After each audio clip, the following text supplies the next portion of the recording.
Vamos a contar qué es lo que nos quiere decir Kierkegaard en el primer capítulo del concepto de angustia, titulado La angustia como supuesto del pecado original y como medio de su esclarecimiento, precisamente retrocediendo en la dirección de su origen.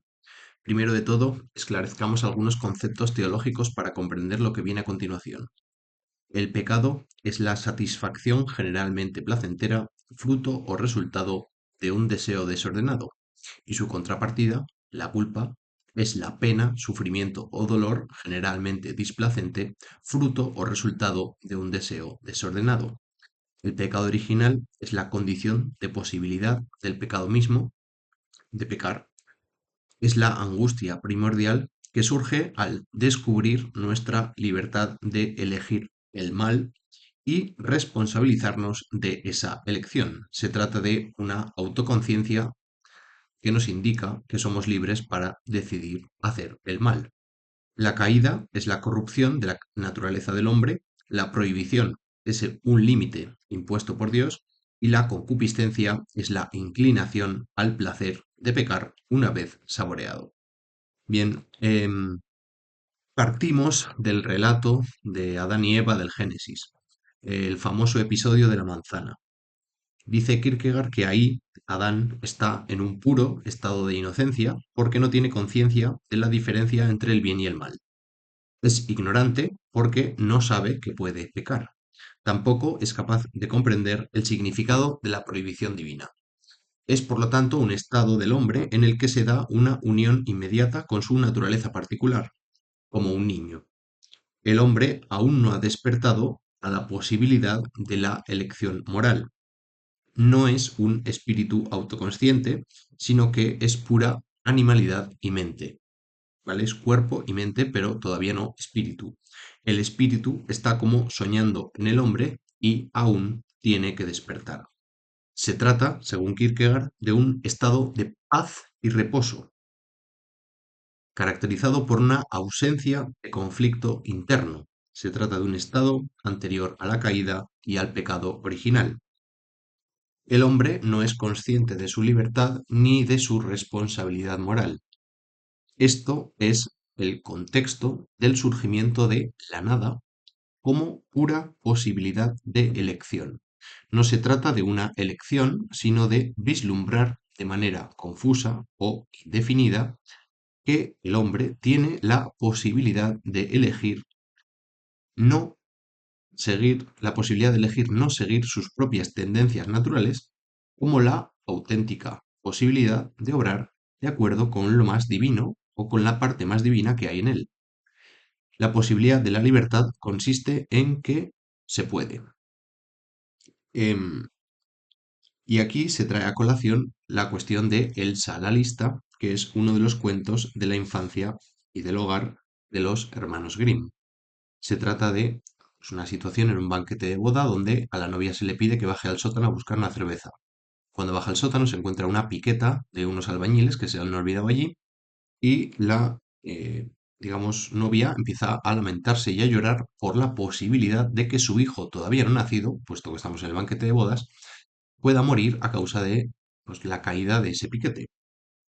Terminado el cuento, aparece el novio y resuelve la situación. La cuestión es que Elsa se está preocupando por lo que puede suceder, ¿bien? Y eso le genera una cierta angustia.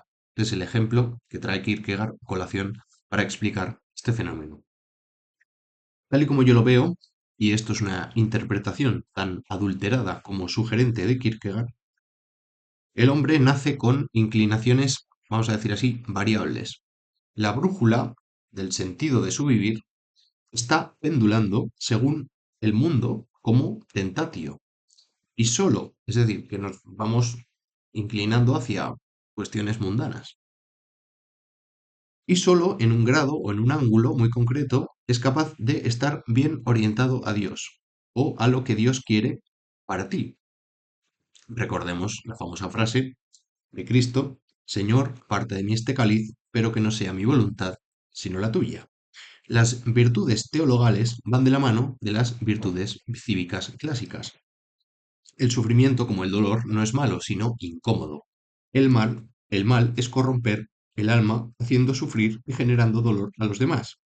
Y no hablamos de la salud del cuerpo, sino de la salud moral de la comunidad.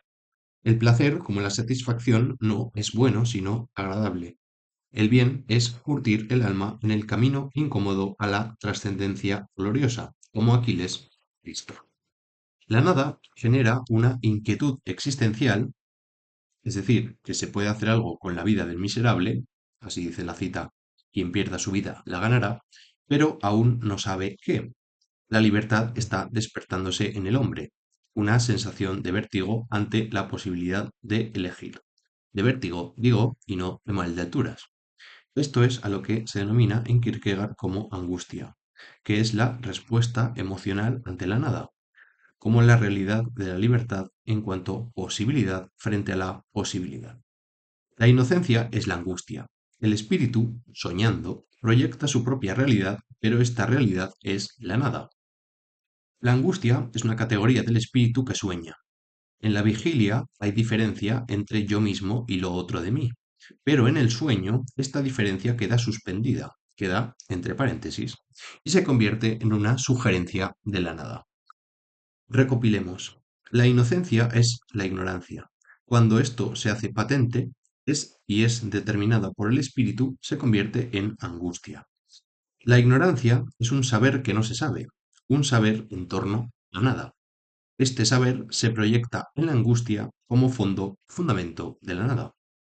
Es la angustiosa posibilidad de poder.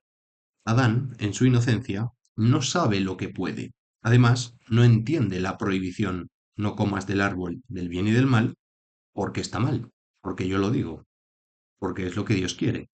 Porque Adán no conocía la distinción entre el bien y el mal que adquirirá tras probar el fruto del árbol prohibido. Es decir, el pecado original es una especie de caída del burro, de que efectivamente nuestros actos tienen consecuencias, no en este mundo, sino en el pues, bueno, de cara a la trascendencia, podríamos decir, ¿no? La prohibición le angustia en cuanto despierta en él la posibilidad de la libertad. Hay una relación a esclarecer entre la angustia con lo prohibido y con el castigo. Adán no es culpable, pero ahí hay una angustia, como si la inocencia ya se hubiese perdido. Bien, yo me pregunto, Kierkegaard realiza un gesto fenomenológico más que una especie de fenomenología de la religión, cuando problematiza la idea de pecado original al desligarla de la genética adánica, señalar cómo es algo que atraviesa cada individuo en particular de un modo específico en cada elección, en el fondo. A mí me parece que intenta comprender una experiencia religiosa, atención, muy particular desde el punto de vista conceptual, pero atendiendo su origen existencial, al margen de la metafísica idealista, en concreto de la ontología hegeliana y de la exégesis bíblica, de andar por casa, podríamos decir, ¿no? La idea es que el pecado siempre se introduce mediante un salto cualitativo en el individuo. El pecado siempre está poniéndose en juego en cada elección.